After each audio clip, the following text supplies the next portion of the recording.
اعوذ باللہ من الشیطان الرجیم، بسم اللہ الرحمن الرحیم۔ آج ہم امامت کا بیان پڑھیں گے۔ امامت کی دو قسمیں ہیں، ایک امامت صغری ہے اور دوسری امامت کبریٰ۔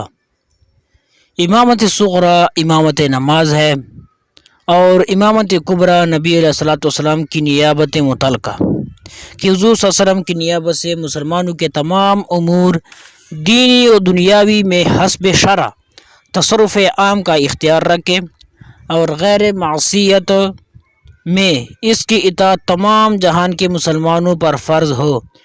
اس امام کے لیے مسلمان آزاد، عاقل، بالغ، قادر ہونا شرط ہے، اور بعض اہل قرشی بھی کہتے ہیں کہ اہل قرشی یعنی اہل قریش ہونا کیا ہے، شرط ہے۔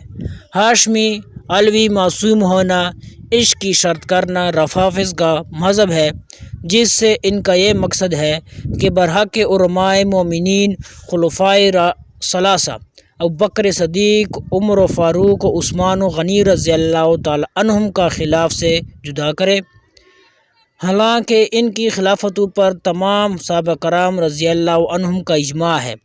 مولا علی کرم اللہ تعالی وجہ کریم و حضرات حسنین رضی اللہ تعالی عنہما نے ان کی خلافت تسلیم کی، اور علویت کی شرط نے تو مولا علی کو بھی خلیفہ ہونے سے خارج کر دیا۔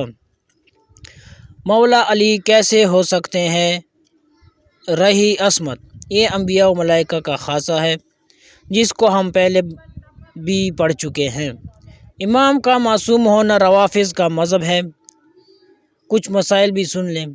محض مستحق امامت ہونا امام ہونے کے لیے کافی نہیں، بلکہ ضروری ہے کہ اہل دل اور عقد نے اسے امام مقرر کیا ہو یا امام سابق نے۔ امام کی اطاعت مطلقاً ہر مسلمان پر فرض ہے، جبکہ اس کا حکم شریعت کے خلاف نہ ہو۔ خلاف شریعت میں کسی کی اطاعت نہیں۔ امام ایسا شخص مقرر کیا جائے جو شجاع اور عالم ہو یا علماء کی مدد سے کام کرے۔ عورت اور نابالغ کی امامت جائز نہیں۔